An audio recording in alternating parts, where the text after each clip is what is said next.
righty, friends and family, we're back here on 13 Folds Radio on Rhode Island freeradio.org. This is still Mike Liberty, still hanging out with Dave Death. Just barely, though. And the Sage Suarez. What's up, So here we go, boys. I don't want to script this thing. I don't want to go too crazy with introduction. Here's what we're going to talk about tonight. I want to talk about police brutality viewed through the lens of race and the Black Lives Matter movement. Go. All right. Smash! Well, my perspective will be the first one ever heard because you're not going to hear it on Fox News or any of these other elements because the powers that be have their own agenda. I'm going to try to be as flat as possible. As far as the Black Lives Movement goes, it is a good idea. It's a good movement. It did need to happen. It's been a long time before this exposure was released. If it was even spoken of in casual company, it would have been dismissed because no one believed it. Now you got enough footage to believe. So since you have that footage now, what do? I don't understand when in this country protesting became a bad thing to do. Everything that was happening in the birth pains of this country that we live in today has all been based off protests. Women protested for the right to vote, equal rights, what can be done with taxes. Yet when black people do it now, it's considered a bad thing, and that most people believe that they shouldn't be allowed to do it. They consider rioting. Yes, it turns into rioting, just like the Katrina floods. If you saw someone white on the news, they'd say they were looking for food. If you saw someone black, they did say they were looting. Not saying that stuff didn't happen. It's just the lens that it's being presented to the public and the public mindset, the way they accept it. When they had the Bernie Sanders, they had the platform to do magic. Unfortunately, no one minded like Martin Luther King stood up and spoke. There was no Colonel West. There was no Marcus Garvey. It was pretty much your average down to the dyed red hair street woman shouting obscenities at a crowd when they should have put a point forward. They should have made some sense and made it sensical instead of starting the conversation off with threats to the crowd on, we'll shut this whole thing down. You better listen to us. Of course, people started booing. Well, and that's where it failed. Yeah, that's exactly where it failed. Once you start to institute threats on people, no one gives a fuck what you got to say. Once you buy into the stereotype that the opposition is trying to associate you with, exactly, you've created more harm than good with the movement. Exactly, and perpetuating stereotypes is a big thing in this country.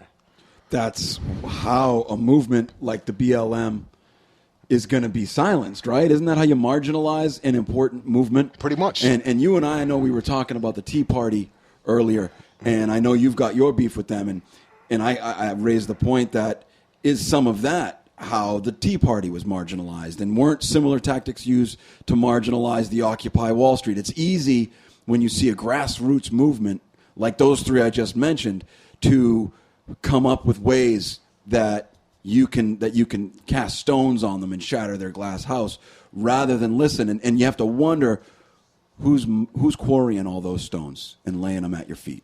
Exactly. And that's the heart of the problem. Well, that's... if people just... If you took a protest for what it was and actually put a point forward, granted, that 10-point thing that they just released on what they wanted, some of it is common sense. A lot of it will take work, money. Pieces of it, I still need some convincing, just not because of what was presented, but the way it was presented. I don't see certain things like that being possible based on the way society is today. But you can't do it whipping your neck around talking nonsense. You can't do it talking crap and doing these obscene lines about what was it, pigs in a blanket? Mm-hmm. Sizzling the bacon. Yeah, sizzling the bacon, all that crap. That's crap. Martin Luther King didn't do that. He wasn't out there saying stuff about whitey. He was saying stuff about we need to come together. And that's essentially what needs to be done. People don't want to come together. It's all about this separation, be it money, race, stature, whatever, and then that takes people's distractions away from what's actually going on. Which, in this particular case, is police brutality. Exactly. And we haven't even really talked about what is really behind the BLM, where they grew out of, and their genesis as an organization. But it grew out of the Ferguson and the shooting down in the Trayvon Martin case. Right. And again, the problem, and I'm fine. I support any grassroots movement. I support any questioning of authority and shaking up the status quo. But really what I see here is we've got a problem not of police killing black people. We've got a problem of police killing American citizens. Right, and that it is running rampant. That's what their training stems from.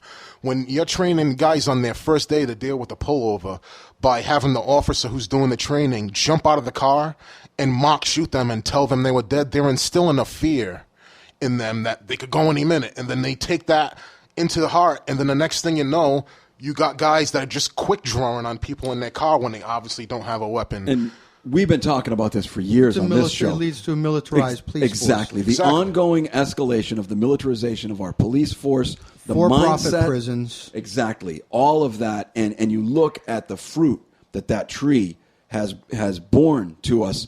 And you talk about, on the one hand, the racial gains we have made as a nation.